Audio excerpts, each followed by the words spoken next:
मेरा आत्म स्वरूप परम गुरु तारीख 26 जून 2005 माटुंगा।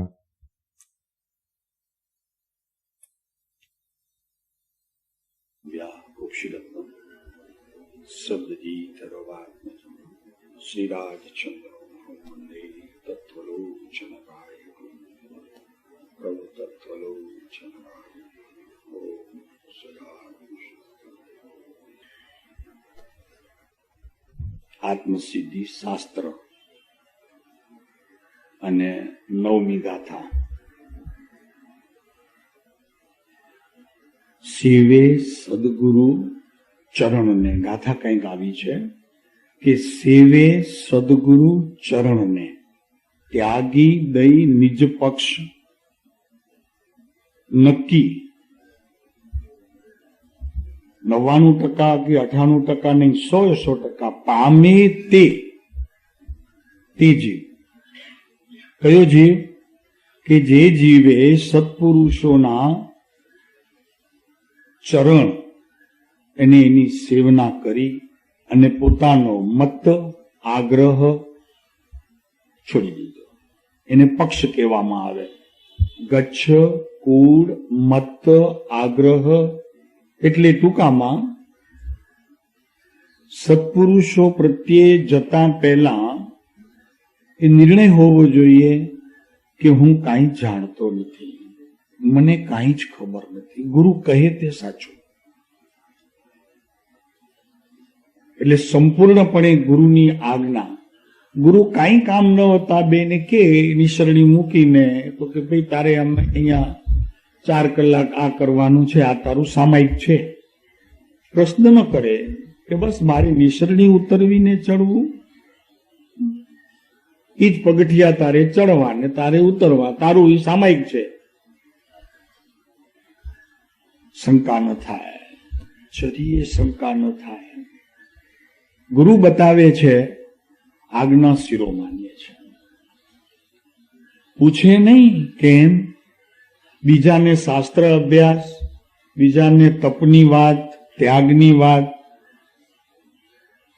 પરિગ્રહ છોડવાની વાત, અને મને પગથિયા ચડવા ઉતરવાની શંકા ન થાય।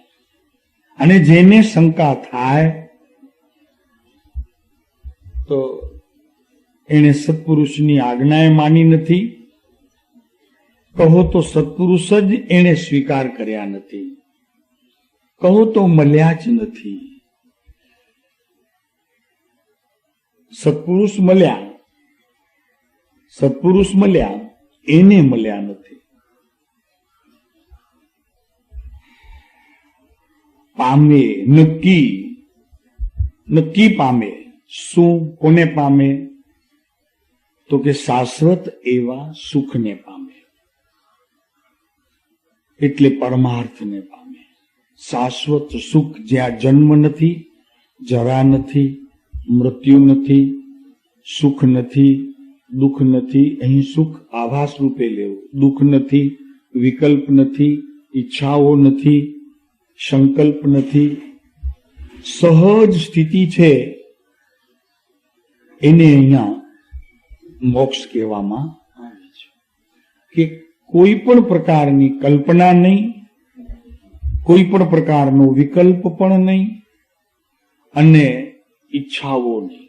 બિલકુલ ઈચ્છા છે ત્યાં સુધી સુખ અને દુઃખ છે, ઈચ્છાનું મરણ સુખ શાંતિ। તો એવા પદને પામે, કોણ પામે? તો કે જે નિજ પદ, એટલે આત્મા છું, હું આત્મા છું, હું દેહ નથી, એવો જેને નિરંતર અભ્યાસ ચાલે છે। પરપદમાં મારો પ્રવેશ નથી। આત્મસિદ્ધિની અંદર 6 પદ કયા? એમાં એક જ પદ મારું છે, બાકી 5 પદ એ અવસ્થામાં હોય છે, તો ત્યાં પણ મારું સ્થાન નથી। કારણ કે એ 5 પદની જે સ્થિતિ છે એ ક્યારે પ્રસિદ્ધિને પામશે? તો કે જ્યારે હું મારા આત્મામાં હોઈશ ત્યારે. માટે અત્યારે એને આ નિર્ણય કરવો કે આ જ પદ તે મારું, આત્મપદ તે હું.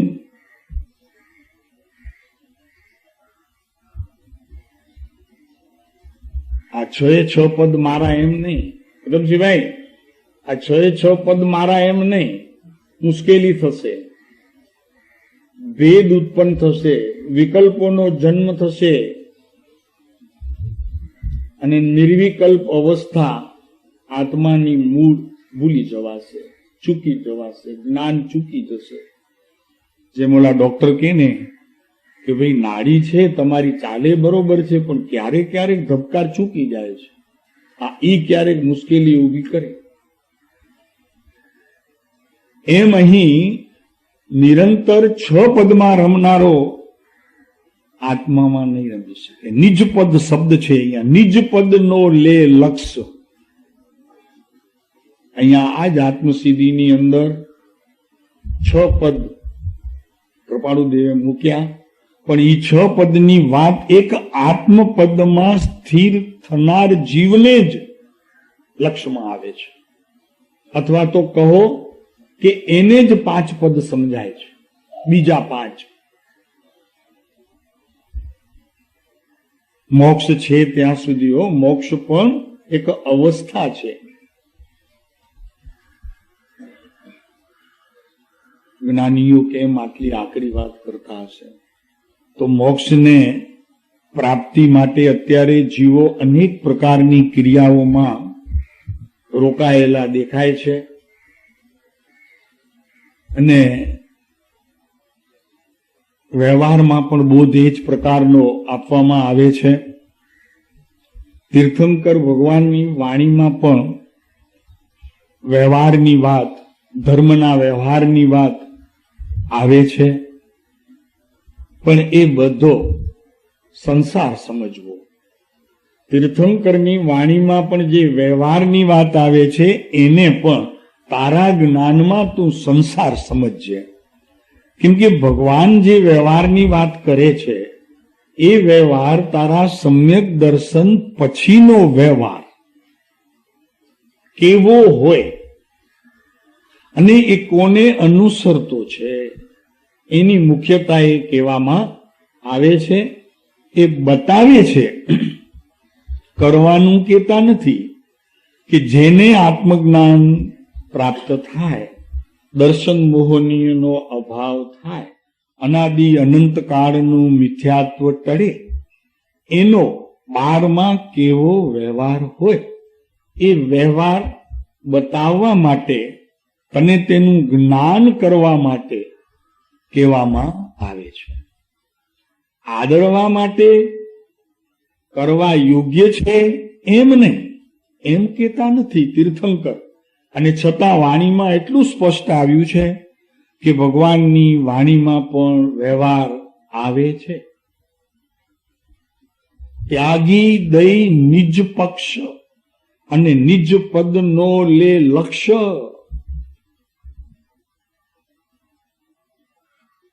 જેણે એક આત્માને પોતાના લક્ષ્યમાં લીધું છે એણે બીજા 5 પદ એનું જ્ઞાન કરી અને એને જ્ઞેયમાં નાખી દીધા છે. ઉપાદેય તત્વમાં નહીં, એને આશ્રમમાં મૂકી દીધા છે, સંવરમાં નહીં.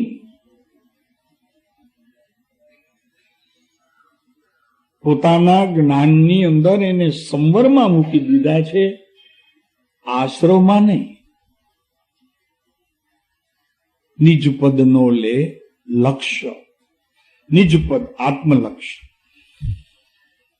વાત તો એ છે કે આવા ગુરુનો બોધ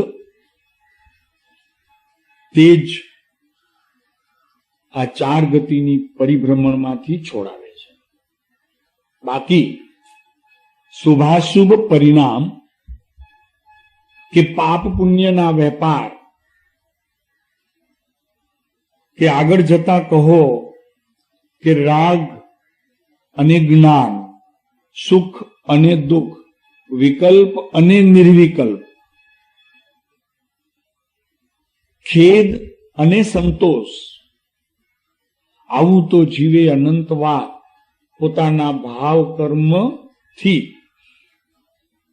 એને આવ્યા જ કર્યું છે અને પૂર્વે અનંત કાળમાં કર્યું છે. હજી પણ આ બોધને પોતાના જ્ઞાનમાં યથાર્થપણે ભેદ નહીં પાડે તો અનંત કાળ પાછો આને આ કરશે.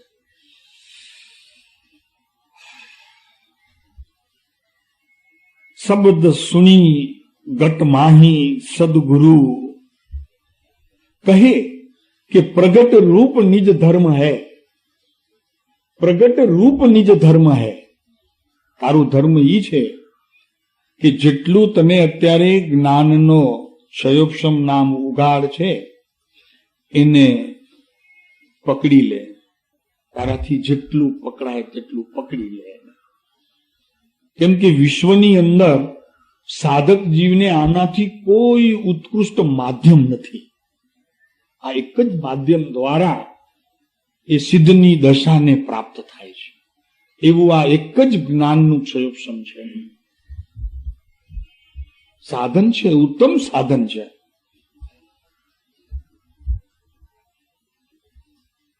એટલે સદગુરુ કહે શબ્દમાહી કે પ્રગટ રૂપ નિજ ધર્મ હૈ. તારો પોતાનો આત્મા એ તારો ધર્મ.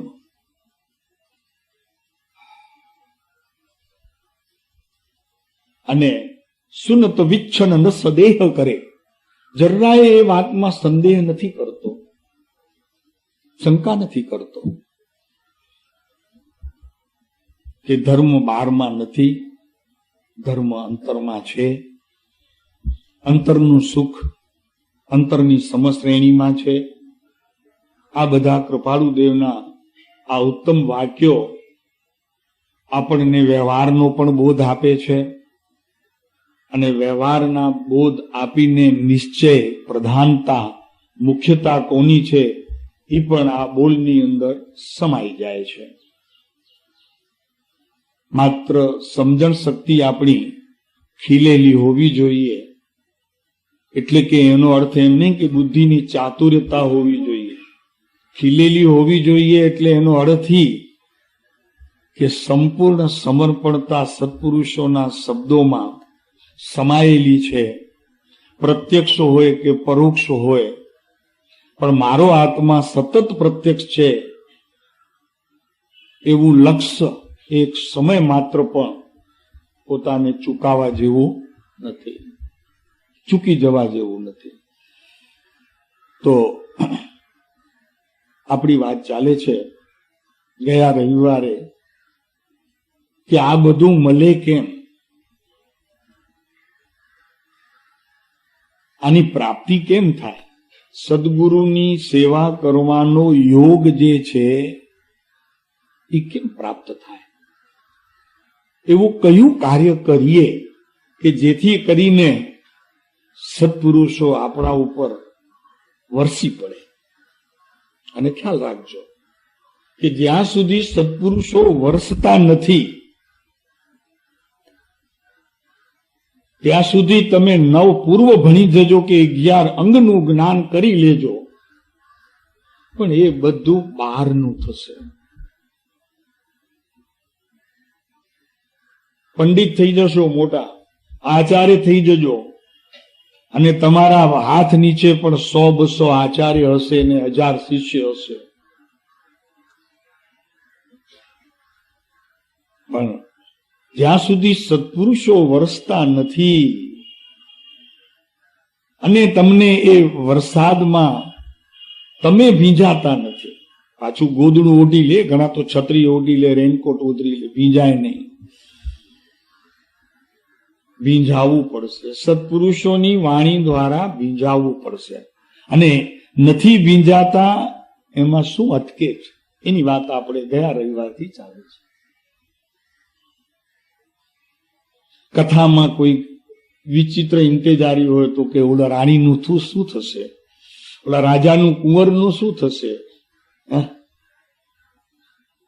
એમ બીજા દિવસે સભામાં વિશેષ માણસો આવે એમ મૂકી દે અડધેથી. એવો ઘણા મુનિઓનો બોધ હોય. કથામાં એવો રસ આવે કથામાં. પછી શું થયું હશે, ચાલો આજે સાંભળી લઈએ, બસ સાંભળી લઈએ. પણ પ્રભુ, આ તો તારી આત્માની કથા છે.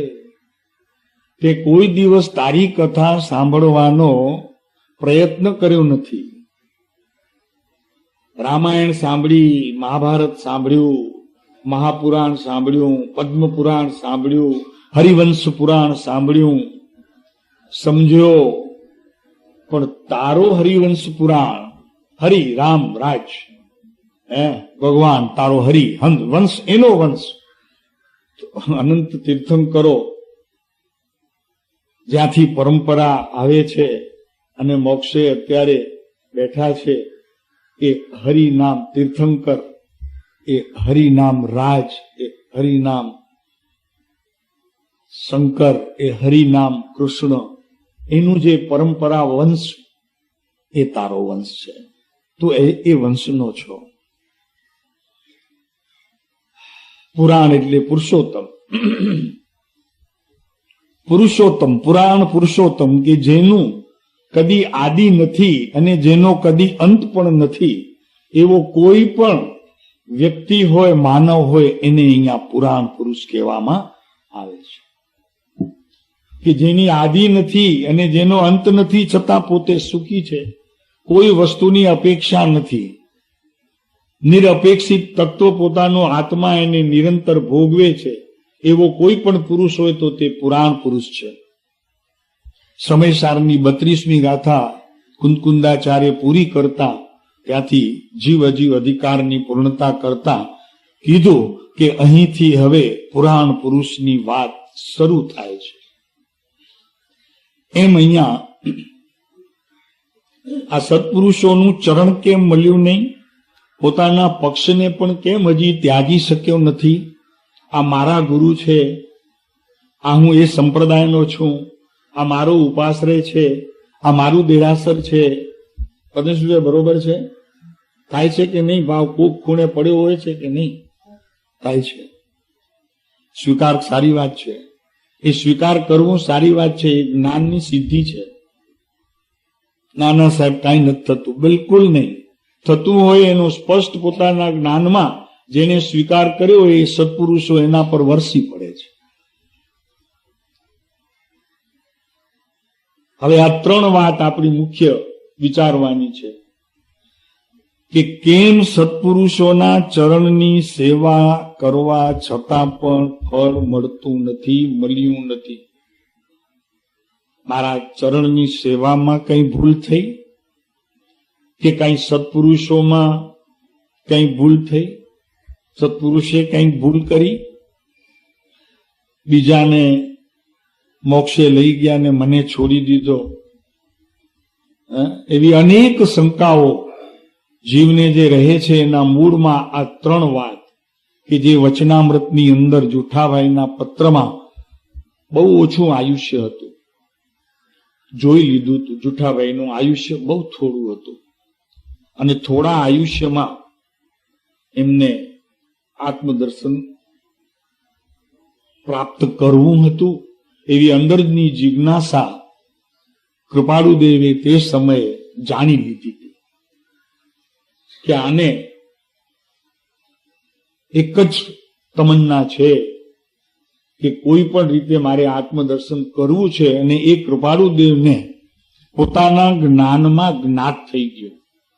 એટલે એ પત્રોની અંદર જે બોધ આપવામાં આવ્યો છે, થોડાક પત્રો છે, પછી તો દેહ છૂટી ગયો છે, પણ ઉત્કૃષ્ટ છે.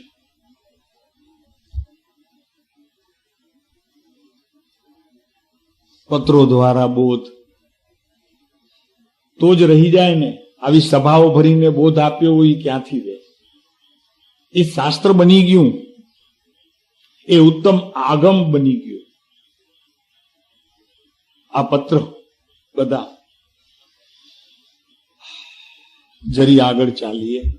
તમને બી જિજ્ઞાસા હશે કે સાહેબ આ જરા 3 વાત મળી જાય, સમજવામાં પહેલી યથાર્થપણે જો આવી જાય અને હું એમાં પ્રયત્ન કરી, પુરુષાર્થને વિશેષ વધારી અને પ્રયોગમાં, એના પ્રયાસમાં બેસું તો ભગવાનનું પ્રેમ મારા પર વરસી પડે. સત્પુરુષોનો પ્રેમ જેના પર વરસ્યો, નિહાલ થઈ ગયો, જીવ નિહાલ થઈ જાય. તમે સત્પુરુષો પર વરસો એની કઈ કિંમત નથી. તમે તમારા આત્મા પર વરસો તો સત્પુરુષો તમારા પર વરસશે. આકરી વાત છે, કેમ કે સત્પુરુષોને એ જ પ્રિય છે. સત્પુરુષો પ્રત્યેનો રાગ જે છે એ પ્રથમ રાગ કર્તવ્ય રૂપ નથી, ફરજ રૂપ નથી, આશ્રવ રૂપ છે એમ સમજવું જોઈએ. અને એમાંથી નિરાશો તત્વોની પ્રાપ્તિ થાય એમ કદી બને નહીં. માટે સત્પુરુષો પ્રત્યે વરસવું એટલે પોતાના આત્મા પ્રત્યે વરસવું, એટલે સત્પુરુષોની દ્રષ્ટિમાં નજરાય ત્યારે સત્પુરુષો તમારા પર વરસે. આ ભક્તિનો કોઈ સુંદર યોગ છે, જેને શાસ્ત્રોની અંદર પરાભક્તિ કહેવામાં આવી છે. બાકી તો આપણે હે પ્રભુના દોહરા, યમ નિયમ, ક્ષમાપણાનો પાઠ એ અત્યારે આ ભાષામાં બોલીએ છીએ. માવિદે ક્ષેત્રમાં હતા ત્યારે ત્યારની ભાષામાં આપણે બોલતા, ચોથા કાળમાં અહીંયા હતા ત્યારે ત્યારની ભાષામાં બોલતા હતા. હે ભગવાન, હે ભગવાન, હું બહુ ભૂલી ગયો. મેં તમારા અમૂલ્ય વચનોને લક્ષ્યમાં લીધા નહીં. આ બધી વાતો જરી પુરાણી તારા જ્ઞાનમાં થઈ જવી જોઈએ, તાજી ન રહેવી જોઈએ, રોજની તાજી ન રહેવી જોઈએ. રોજ ઈને ઈ તાજું શું કરવા વિચાર્યું છે તે? હે ભગવાન, હું બહુ ભૂલી ગયો. ભગવાન કહે કે ભાઈ, એક ને એક રોદડા તારા, એક ને એક રોદડા. રોજ તારા ઘરમાં મૃત્યુ કોઈકનું કોઈ થયા કરે ને તું સાદડીઓ પ્રાર્થના ગોઠવ્યા કરે. કેટલા દિવસ ચાલશે આ? એકની એક વાત જો હવે આવે છે.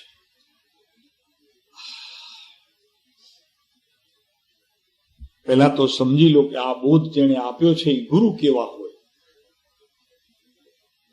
જરી હજી વિશેષ. ગુરુ કેવા હોય, ગુરુનો બોધ કેવો હોય? તો કે ગુરુ ઈ છે,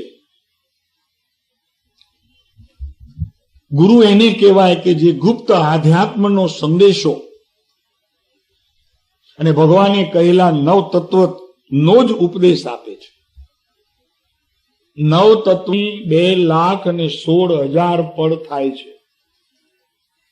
તેમાં કેટલી પળ કૃપાળુ દેવને આપણે યાદ કરી.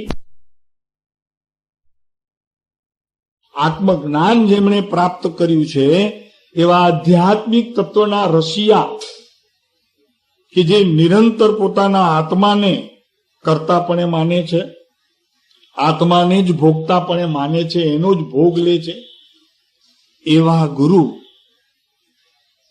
તમને પણ એ નવ તત્વનું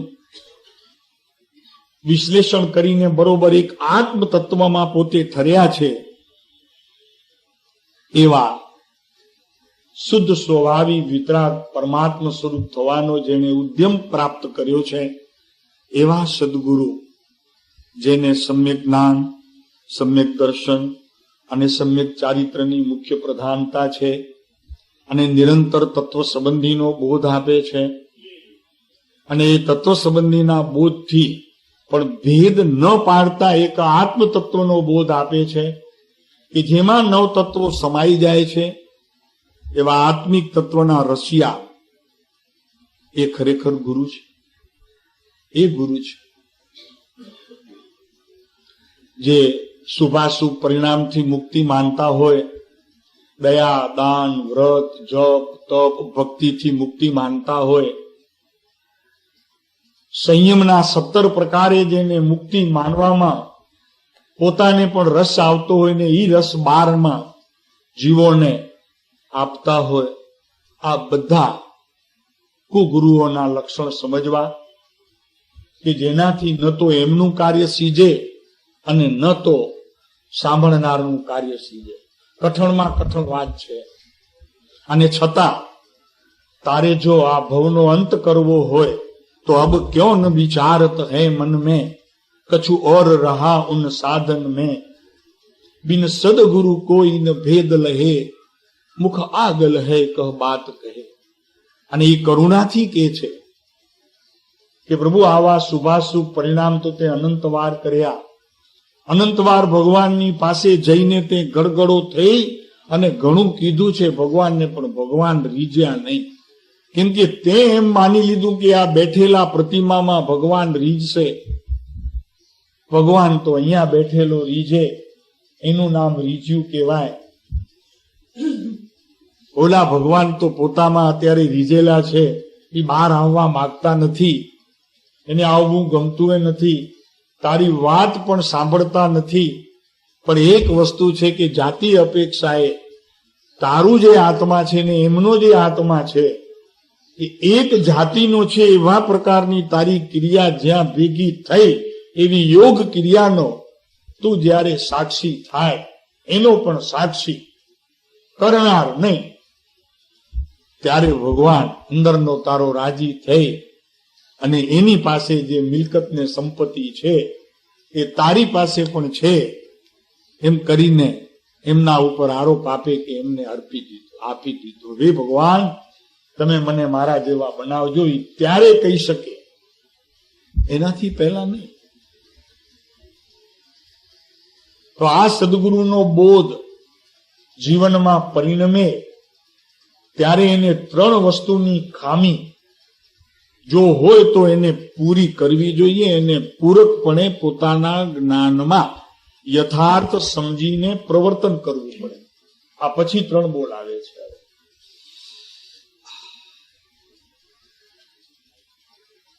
જે ગુરુમાં સમ્યક જ્ઞાન, દર્શન, ચારિત્રની પ્રધાનતા છે, જેના ઉપદેશમાં આત્મતત્વ સંબંધીનો વિશેષ બોધ છે અને એને અનુસરતો જ વ્યવહાર કહેવામાં આવે છે.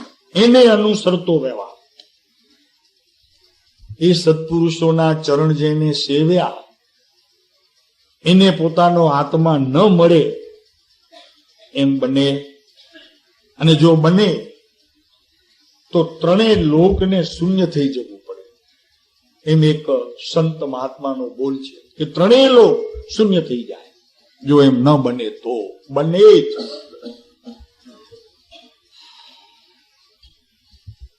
એટલે ગુરુ ચરણને સેવે અને પોતાના પક્ષને છોડે. બંને એક સમયે વાત થાય, એક જ સમયે બંને ક્રિયાઓ થાય, ત્યારે એને સદભૂત વ્યવહારને ક્રિયા કહેવામાં આવે. પોતાના પક્ષને છોડે, સમજણને છોડે. હું જાણું છું, મને આવડે છે, આ મેં સાંભળ્યું છે, આ મેં કર્યું છે, હજી પણ કરતો રહી, સેવા પ્રકારના ભાવને જે સમયે છોડે તે જ સમયે તે ખરેખર સત્પુરુષોના ચરણના સેવકનો અધિકારી થયો. દિવસમાં 8 વખત, 80 વખત, 100 વખત. ઠીક ઠીક ભાઈ. એ ચિત્રપટમાં છે અને તું ચિત્રપટાધિકારી છે. ચિત્રપટાધિકારી.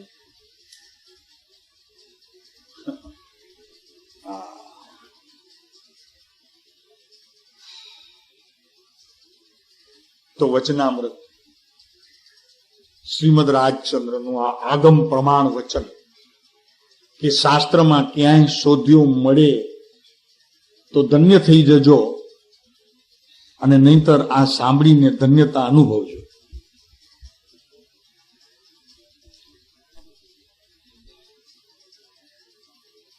ધન્ય પોતાને થવાનું છે અને ધન્યતાનો અનુભવ પણ પોતાને કરવાનો છે. બધાએ વાંચી લીધું હશે. અમે વચનામૃતના ક્રમાંક બી આપેલો, પૃષ્ઠ સંખ્યા બી આપેલી. નવું નથી, છુપાયેલું નથી. કૃપાળુદેવનું શાસ્ત્ર એકદમ ખુલ્લું છે. કેમ કે સાદી ગુજરાતી ભાષા છે.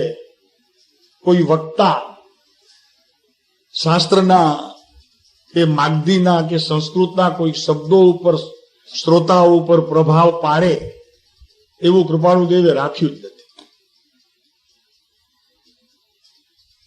સંસ્કૃતથી જ્ઞાત હતા પોતે, એમને સંસ્કૃતનું જ્ઞાન હતું, પણ આખી આત્મસિદ્ધિ જો વિચાર કરત તો એ સંસ્કૃતમાં રચી શકત, અર્ધ માગધીમાં રચી શકત, અરબીમાં રચી શકત, ફારસીમાં રચી શકત, પણ નહીં. એમને ખ્યાલ આવ્યો કે આ પંચમ કાળ છે. જેમ એક સાદા દાખલામાં આપણે લઈએ તો ગામડામાં રહેતા અજ્ઞાની એટલે કે અક્ષર જ્ઞાન વિનાના જીવો પર હંમેશા અમલદારોનો એટલે કે થોડીક ઇંગ્લિશ ભાષાનો અભ્યાસ હોય એનો પ્રભાવ રહ્યો છે અને એનાથી તે પ્રજા સતત શોષાતી રહી છે. એવો આ હિન્દુસ્તાનનો નકશો કોને ખ્યાલ નથી? અત્યારે પણ જુઓ, હિન્દુ સંસ્કૃતિને એક બાજુ મૂકી અત્યારે આપણે પણ આપણા બાળકોને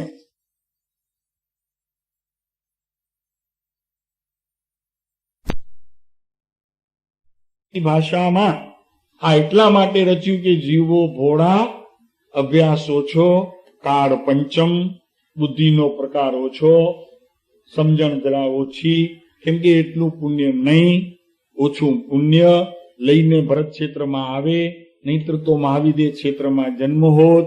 એટલે સાદી ગુજરાતી ચાલતા વિષયમાં આવું આ સૂત્ર શાસ્ત્ર આગમ આપી દીધું.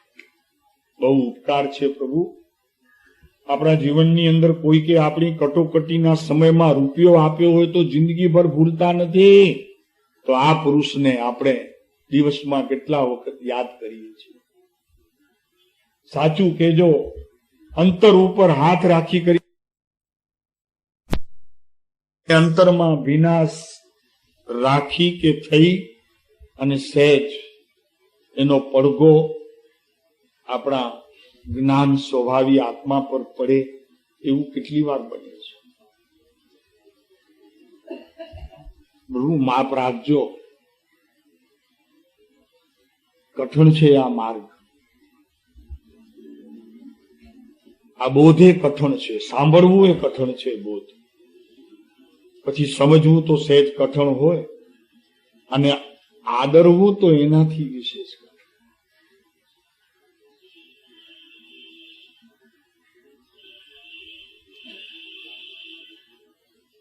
જગતમાં હવે બોલ શરૂ થાય છે કે જગતમાં નિરાગી તત્વ,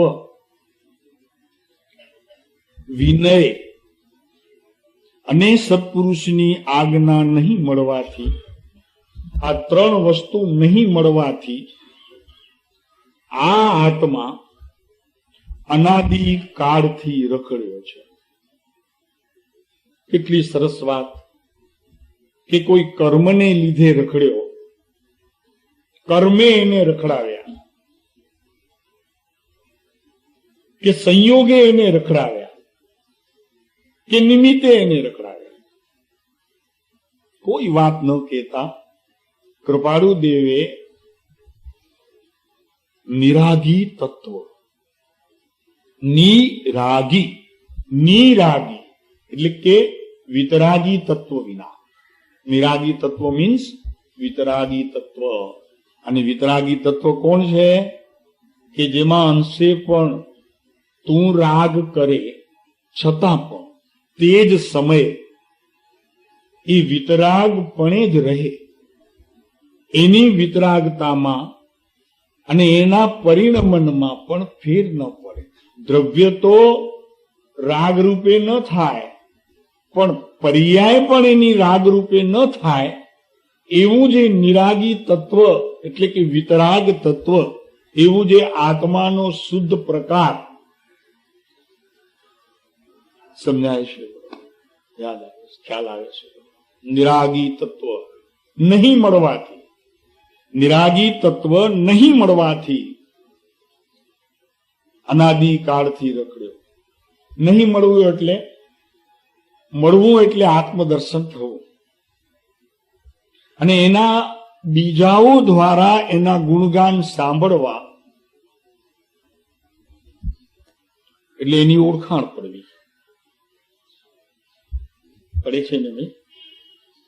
આપણે વ્યવહારમાં નથી એવી રીતે પડતા, સામે મળ્યા ન હોઈએ પણ છતાં એના ગુણ સામાજીવના અને એમનો ધંધો, એમનો વેપાર, એમની લાયકાત બધી આપણને બીજાઓ દ્વારા કહેવામાં આવે ત્યારે સામાજીવની ઓળખાણ થોડીક થાય.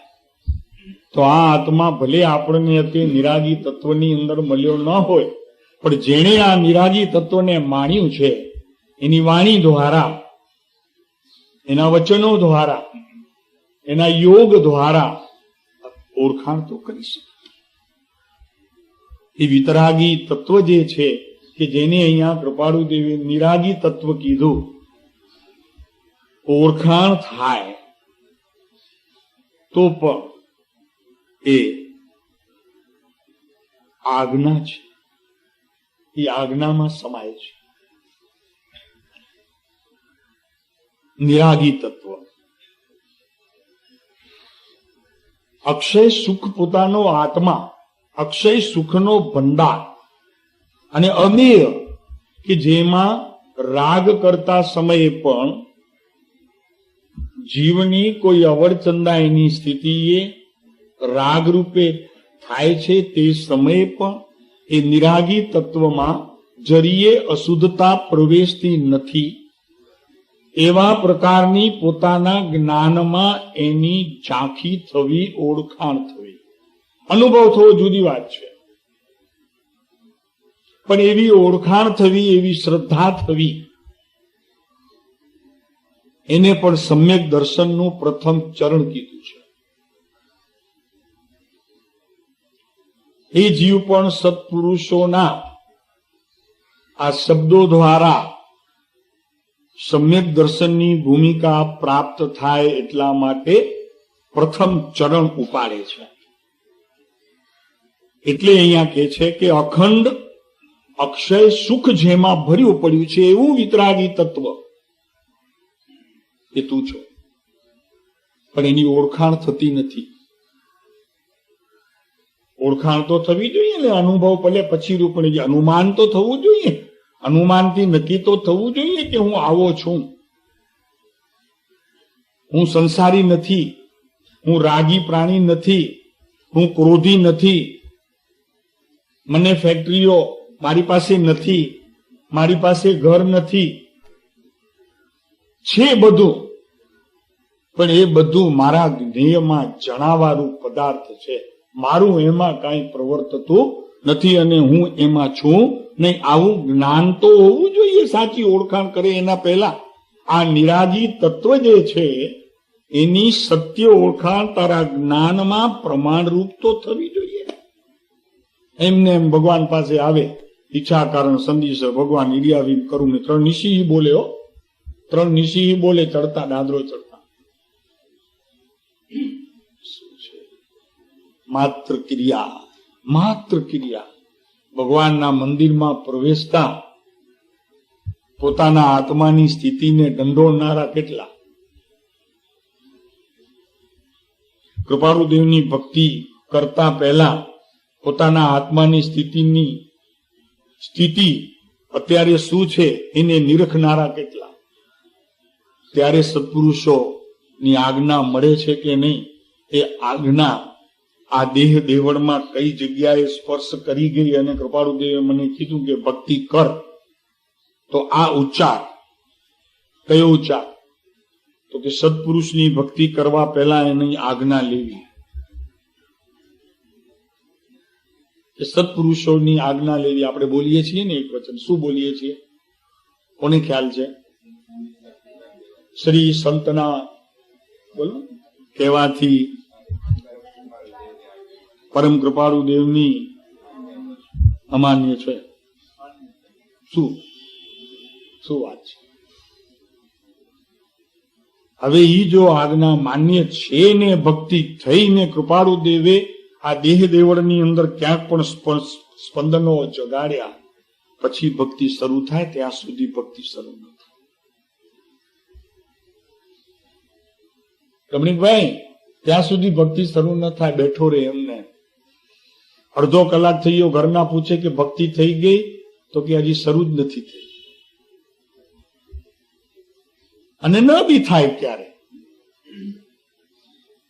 તો એનો ખેદ રાખવો, ખેદ રાખી અને ફરી પાછો પ્રયત્નમાં જોડાઈ જવો.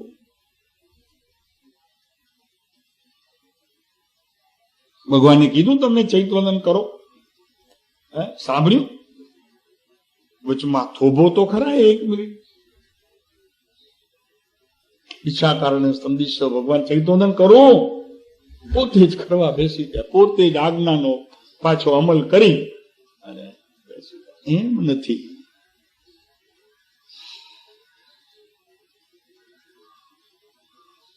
જાગે હો, સ્પંદનો જાગે. હા, અને મનની ભૂમિકામાં એની ખબર પણ પડે. પણ એટલો સમય ક્યાં? તો અડધો કલાકનો ટાઈમ છે, નિયમ લીધું છે કે અડધો કલાકમાં આટલું પૂરું કરવું.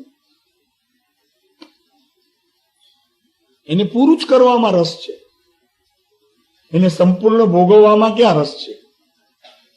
અંશે ભોગવવામાં રસ નથી, પૂરું કરવામાં રસ છે.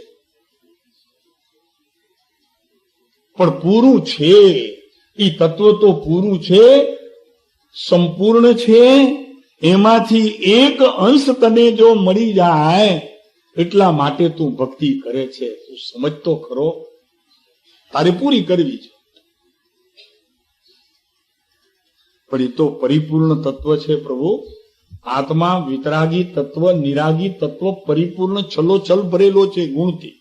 અને તારી ભક્તિ એટલા માટે ઉત્કૃષ્ટ કહેવામાં આવશે કે જ્યારે તું એનો એક અંશ પણ પ્રાપ્ત કરીશ, એનું નામ ઉત્કૃષ્ટ ભક્તિનું પ્રમાણ છે. એ વિતરાગી તત્વનો એક અંશ પણ જો તારામાં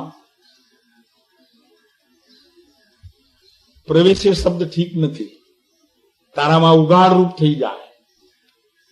પ્રવેશે એટલે શું? બહારથી આવ્યો પ્રવેશે નહીં.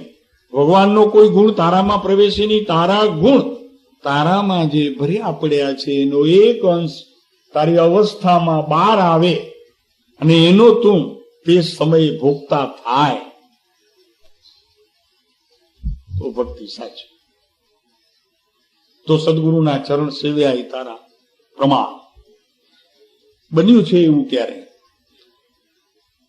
બન્યું હોય તો ધન્ય પ્રભુ. એ ઘડીને ધન્ય, તે સમયની પર્યાયને ધન્ય, અને તે મુમુક્ષુ પણ ધન્ય.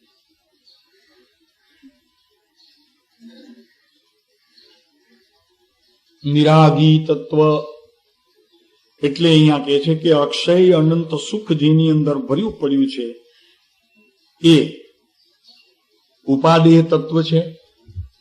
એ તારું જ્ઞાનમાં નિર્ણય હોવો જોઈએ અને તારા દર્શનની અંદર આ પરિપૂર્ણ તત્વ છે. જ્ઞાનીઓ કહે છે એમ જ છે. રાગના અનેક પ્રકાર, વિકલ્પના અનેક પ્રકાર, ઈચ્છાઓના અનેક પ્રકાર, જે સમયે હું કરું છું તે સમયે પણ એ નિરાગી તત્વનો એક અંશ માત્ર પણ અશુદ્ધ થતો નથી. એવી તારી શ્રદ્ધા તે કાયમ રહેવી જોઈએ, ટકવી જોઈએ. દર્શનની વાત પછી, પેલા આ તો શ્રદ્ધા કર.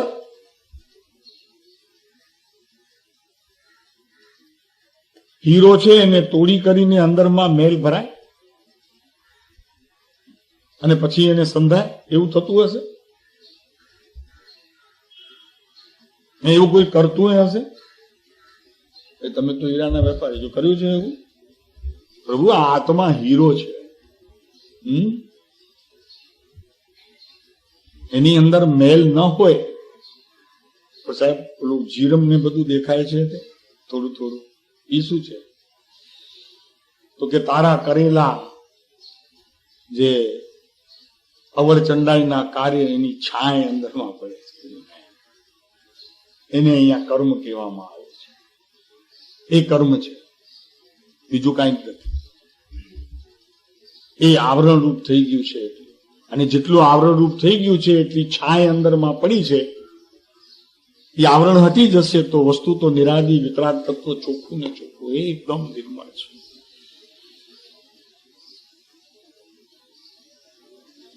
તો અક્ષર અને અક્ષય અને અમેય તત્વ એમાં મેલ નથી જરી, અને અક્ષય છે એ અક્ષય પાત્ર છે, જે પોતે પરિપૂર્ણ છે. નવું એમાં કઈ પડતું નથી, અને નવું પડશે, નવું પાડી દઈશ ત્યારે મને આ આત્મદર્શન થશે. એવા પ્રકારની જેને ભ્રાંતિ પ્રવર્તે છે એ તો મિથ્યાત્વના સેવનમાં જાય છે. તો જગતમાં નિરાગી તત્વ, વિનયતા અને સત્પુરુષની આજ્ઞા નહીં મળવાથી આ જીવ અનંતકાળમાં, અનંતકાળથી અનંતકાળમાં રખડ્યો. નિરાગી તત્વની શ્રદ્ધા, એનું સમ્યક જ્ઞાન નહીં થવાથી, એવો પોતાના જ્ઞાનમાં નિર્ણય નહીં થવાથી, તો આનો અર્થ શું થયો કે જ્ઞાનમાં યથાર્થ નિર્ણય ન થયો તો તે જ સમયનું તારું જ્ઞાન અજ્ઞાનપણે પરિણમવાનો કાળ થયો. અને અજ્ઞાનપણે પરિણમે એની તો વાત શું કરે? જ્ઞાન તો સાચું કર કે મારું નિરાગી તત્વ અક્ષય અને અમેય છે, એ અક્ષય પાત્ર છે, બીજાથી ભરાતું નથી, બીજાથી છલકાતું નથી, પોતે સતત છલકાયેલો રહે છે. અને એમાંથી અનંત ખજાનો લૂંટાય અનંત કાળના સીધો અનંત કાળ સુધી, તો પણ એ અક્ષય પાત્રની અંદર એક અંશ માત્ર પણ ઓછું ન થાય. અરે શું વાત છે! આવું તો તારું પાત્ર છે કે અનાદિ અનંત કાળ, અનંત અનંત અનંત અનંત અનંત અનંત અનંત અનંત અનંત અનંત કાળ સુધી એ સુખનું તું ભોગવટો કર્યા કરે, તો પણ એ અક્ષય પાત્રની અંદર એક અંશ માત્ર પણ ખાલી ન થાય એવી આ સંપૂર્ણ આત્માની એવી અક્ષય સ્થિતિ અને અમેય સ્થિતિ, કે અનંત કાળના પરિભ્રમણની સ્થિતિમાં પણ અનંત પ્રકારે કરેલા તારા કર્મોનો એક અંશ માત્ર પણ એને મલિન કરી શક્યો નથી. એવું વિતરાગી તત્વ, એવું નિરાગી તત્વની પ્રથમ શ્રદ્ધા એ નહીં મળવાથી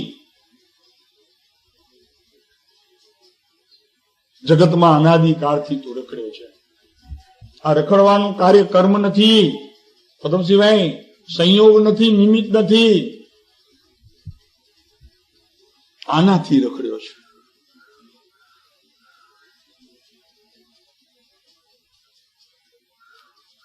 ભાઈ તમને ખબર નથી, આ પ્રકાશની પ્રવેશે નહીં. કોઈ ચોર ચોરી કરવા ઘરમાં આવ્યો હોય અને માત્ર લાઈટ ચાલુ હોય ને, પ્રકાશ હોય ને, તો ચોરને આવવામાં ઘણી બધી તકલીફ થાય છે, વયો જાય છે કે કોઈક જાગે છે, ત્યારે આવતો નથી. એમ અહીંયા આત્માના આ પ્રકાશરૂપી કાર્યમાં કોઈ વિકારી કે વિભાવ આવી શકતું જ નથી. બસ માત્ર તમારી જવાબદારી એટલી છે કે જાગતા રહેજો. ક્યાં? તમારામાં.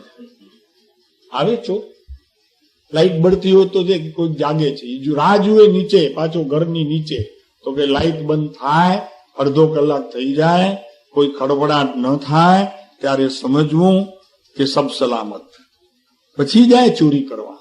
એમ તું જયારે ઊંઘી જાય, આત્માની યાદ ન હોય, આવતી ન હોય, ત્યારે બીજા વિભાવ અને વિકારના ભાવો, કર્મના ભાવો ઇત્યાદિ અનેક પ્રકારના સંસારના ભાવોને પ્રવેશ કરવાનો ત્યારે અવસર મળે છે. અને એ અવસર તારે આવવા ન દેવું હોય, તારે જાગવું પડશે.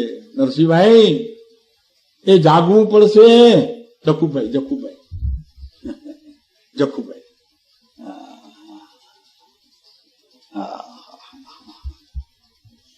જાગ ભાઈ, જાગ. આત્મા તો સૂતો નથી, પણ તને જરી થોડુંક આળસ આવે છે એટલે સૂઈ જાય છે. પણ સૂઈ જાય છે ત્યારે ઈ તો જાગતો જ છે. માટે અત્યારે તું જાગ. સમય સમયની તારી જાગૃતિ એ તારા નિરાગી તત્વની પ્રાપ્તિમાં તને કાર્યરૂપ થશે.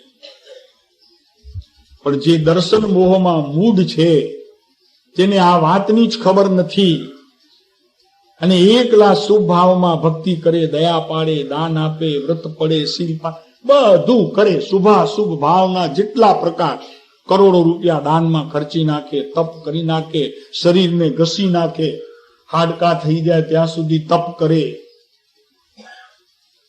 પણ આ ન સમજે શરીર તો હાડ માંસનું બનેલું એક પિંજરું છે, તો પડીને રાખ થવાની છે, એના કઈ સંસ્કાર તને સાથે આવે એવું નથી.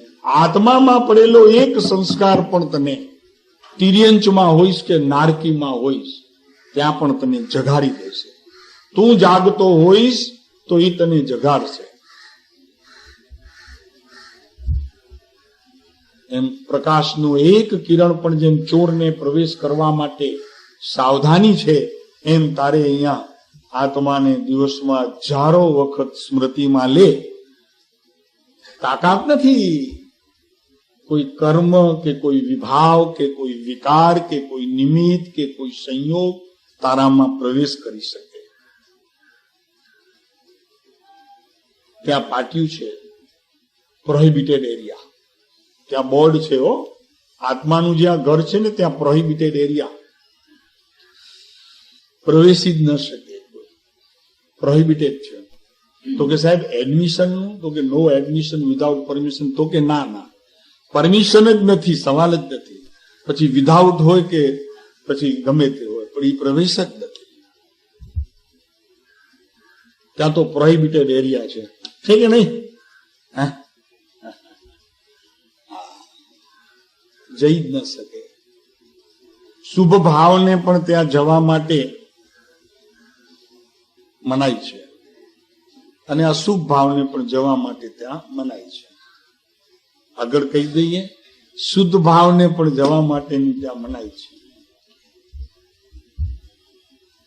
બોલો, આ પરમ કૃપાળુ દેવે આપણને શીખવ્યું છે. કેમ કે પરમ ભાવ એ બહારથી આવતો નથી, એટલે પ્રોહિબિટેડ એરિયા, બહાર પ્રવેશ નહીં. જો અંદરથી આવતો માલ છે, એ ખજાનો એનો છે, એમાં પોતામાં છે ને પોતાથી પ્રગટ થાય છે. એટલે શુદ્ધ ભાવ પણ ભલે કૃપાળુ દેવે કીધું કે મુજમાં નથી, એનો અર્થ કે મારામાં તો છે પણ અંદર ભરેલું પડેલું છે, અને મારી કોઈ અમૂઢ દશાએ, દર્શન મોહની કોઈ વિપરીત અવસ્થાએ એ બહાર આવતું નથી. એ અપેક્ષાએ કૃપાળુ દેવ કીધું કે શુદ્ધ ભાવ મુજમાં નથી, પણ ભાઈ છલો છલ ભરેલું છે. કૃપાળુ દેવને જ્ઞાન નહોતું એનું. કૃપાળુ દેવને એમ ખબર હતી કે ભારતથી આવવાનું છે, એવું નથી. વિતરાગી તત્વ, નિરાગી તત્વ નહીં મળવાથી એટલે મળે નહીં તો એની ઓળખાણ કરી લેવી, થોડી થોડી ઓળખાણ રાખવી, સમયે સમયે અવસર આવે તો વધુ કરી લેવી, એકલા પડીએ તો એનાથી વધુ કરી લેવી, નિવૃત્તિના ક્ષેત્રમાં એનાથી વધુ કરી લેવી. હું આત્મા છું, હું આત્મા છું, હું આત્મા છું, હું આત્મા છું, એવું ગૂંટાઈ જવું જોઈએ. પોતાનું નામ ભૂલી જાય, પોતાનું ગામ ભૂલી જાય, પોતાનું કામ ભૂલી જાય, બધું ભૂલી જાય, એવું ભૂલાય છે. નિરાગી તત્વ નહીં મળવાથી, વિનય નહીં મળવાથી, સત્પુરુષની આજ્ઞા નહીં મળવાથી અનંતકાળથી જીવ રખડ્યો. સત્પુરુષો આજ્ઞા આપતા નથી, મળી જાય છે. શું કીધું? સાહેબ આજ્ઞા આપો, તો એનો અર્થ ઈ થયો કે તારા અભિપ્રાયને સત્પુરુષે માત્ર સાઈન કરવાની છે. અભિપ્રાય તો લઈને આવ્યો છે, એને આજ્ઞા ન કહેવાય, એને તપ ન કહેવાય. સાહેબ મારે છઠ કરવી છે, પચખાણ આપો. બહુ ખોટી વાત, સાવ ખોટી વાત. તારા અભિપ્રાય ઉપર સત્પુરુષોની સાઈન માત્ર કરવી છે એટલે એને આજ્ઞા ન કહેવાય. સાહેબ માસ ખમણ કરવું છે, બસ આજ્ઞા આપો. આજ્ઞા આપો એટલે એમને ઈ હુકમ કરે. સ્થિતિ જુઓ જીવોની આપણી કે બસ આપણે આવે છે ને, પર્યુષણ આવે છે તો માંસ ખમણ થશે, તો કે માંસ ખમણ કરવું છે મારે, મને પચખાણ આપો.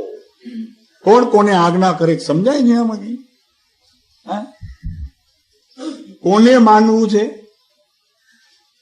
કોણ કે છે ને કોણ માનશે? સત્પુરુષ માનશે અને તું કે છે. આ વાત ઊંધી થઈ ગઈ, આખી પલટો થઈ. બસ, પણ એને કાંઈ વિચાર્યા વગર બધું ચાલે જ. પોતાનો અભિપ્રાય લઈને આવે. સત્પુરુષો તો આજ્ઞા આપે કે ના આપે, પણ તે તો પ્રથમ સત્પુરુષને આજ્ઞા આપી દીધી કે મને પચખાણ આપો. શું ચાલે છે? નિરાગી તત્વ, વિનયતા અને સત્પુરુષની આજ્ઞા નહીં મળવાથી આ જીવ અનંતકાળથી રખડ્યો. દર્શન મોહની ગાંઠ એવી મૂઢ રૂપે આવી ગઈ છે હાથમાં, પકડ છૂટતી નથી. પકડ છૂટતી નથી.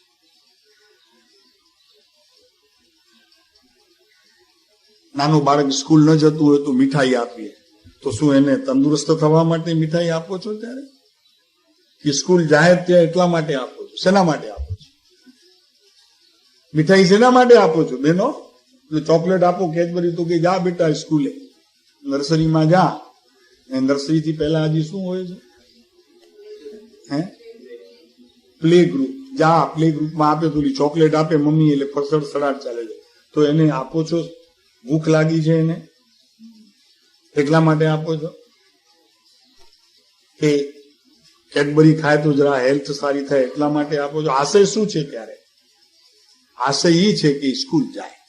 એમ અહીંયા આ વિતરાગી તત્વ જે છે એને પ્રાપ્ત કરવું છે એમ જ્યારે કહેવામાં આવે છે ત્યારે ખરેખર તો વિતરાગી તત્વ એની અંદર ભર્યું પડ્યું છે.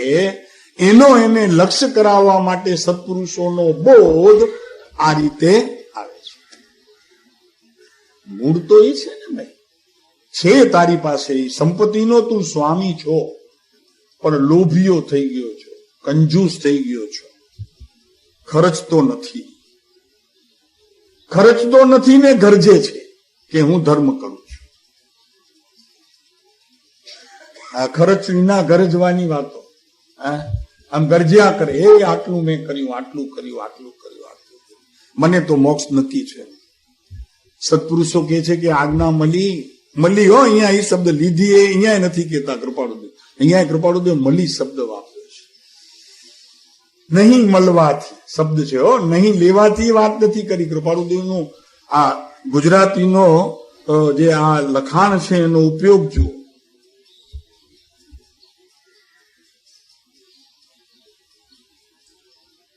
બસ એ અનંત દર્શન, અનંત જ્ઞાન, અનંત વિજય, અનંત પુરુષાર્થ, અનંત તપ, એ બધું ઉપાદેય છે. અને તેનું જ કારણ, એના કારણના ફળમાં જ મોક્ષ મળે છે, સુખ મળે છે. એવું તારું જ્ઞાન સમ્યક પ્રકારે, એટલે સત પ્રકારે, સાચા પ્રકારે એકદમ બારમાં ખુલ્લું હોવું જોઈએ. એમાં ભેળસેળ હોવી જોઈએ નહીં. જ્ઞાન તારું ચોખ્ખું હોવું જોઈએ. જેટલું જ્ઞાન તારું ચોખ્ખું તેટલી તારી દર્શનની વિધિ ચોખ્ખી. અને દર્શનની વિધિ જેટલી ચોખ્ખી તેટલું તારું ચારિત્ર પણ ચોખ્ખું, અને તેટલું ધર્મ, ઇક્વલ ટુ ધર્મ, ઇક્વલ ટુ સ્વભાવ, ઇક્વલ ટુ વસ્તુનો યથાર્થ બોધ. નિરાગી તત્વ એ જ મોક્ષનું કારણ છે, એ જ સંવર છે, એ જ નિર્જરા છે, એ જ મોક્ષ છે. અને તેનું કારણ તો પોતાનું જ્ઞાન સ્વભાવી આત્મા, કે જેને દિવસમાં હજારો વખત નહીં, લાખો વખત નહીં, કરોડો વખત નહીં, પણ એને જ યાદ કરવાનું, બહારના કામની નોંધ રાખવાની કે હું બહાર કેટલો સમય ગયો. એમ નહીં કે બહાર ગયો એનો સમય લાંબો હોય અને આત્માની સ્મૃતિનો સમય ઓછો હોય. એમ નહીં, આત્માની સ્મૃતિનો સમય વિશેષ, એટલે બહારનો સમય બહુ અલ્પ. તો ખ્યાલ આવે કે આજે હું 2 કલાક બહાર રહ્યો, ઘર છોડીને 2 કલાક બહાર રહ્યો. ઘરવાળા પૂછ્યો તો કે ઘરે જ બેઠા છો ને બહાર રહ્યા? તો કે હા, આજે 2 કલાક બહાર હતો. સામાયિક આવે છે ને, સસરા ઢેઢવાડે ગયા, સસરો લાલ ચોર થઈ ગયો. તો ખબર છે ને, એ તો દ્રષ્ટાંત તો બહુ પ્રખ્યાત છે. એમ આપણે કેટલા ઢેઢવાડે જઈએ છીએ ને કેટલા આપણે આપણા ઘરમાં રહીએ છીએ, એના ઉપર આ બધું આધાર છે. આ ગાથા હજી આગળ ચાલશે, એમાં ઘણું સમજવાનું છે. આખી આત્મસિદ્ધિનો સાર આ 3-4 ગાથાઓની અંદર સમાઈ જાય છે. બહુ સુંદર છે, સમજવા જેવું છે, અને જેટલું સમજાય એ જ કાર્યરૂપ છે. એટલે કૃપાળુ દેવે એક જગ્યાએ કહ્યું કે મોક્ષ થતો નથી જીવનો, મોક્ષ સમજાય છે. આ વાત કૃપાળુ દેવની એટલી બધી સુંદર છે કે ક્યાંય શાસ્ત્રમાં આવી વાત નહીં મળે. મોક્ષ થતો નથી જીવનો, મોક્ષ થતો નથી, મોક્ષ તો સમજાય છે. એનો અર્થ શું થયો? કે ભાઈ મોક્ષ તો તારી પાસે છે, તું એનો સ્વામી છો. મોક્ષ એટલે શું? આત્માની શુદ્ધ અવસ્થા. મોક્ષ કહ્યો નિજ શુદ્ધતા. એનો અનુભવ જેને થયો એને મોક્ષ થયો. ત્યાં વળી પાછું જાય સિદ્ધશિલામાં ને સુખ ભોગવે એવું નથી. હો, આટલી યાત્રામાં લઈ જાય તો દુઃખ, અને ત્યાં પહોંચ્યા પછી સુખ, એમ નથી. એ તો આત્મા આવો શુદ્ધ છે એવું જેને જ્ઞાત થઈ અનુભવ સ્વરૂપ થયું એ મોક્ષ. એ વિશેષ આગળ પછી હજી આ બોર્ડ લઈશું.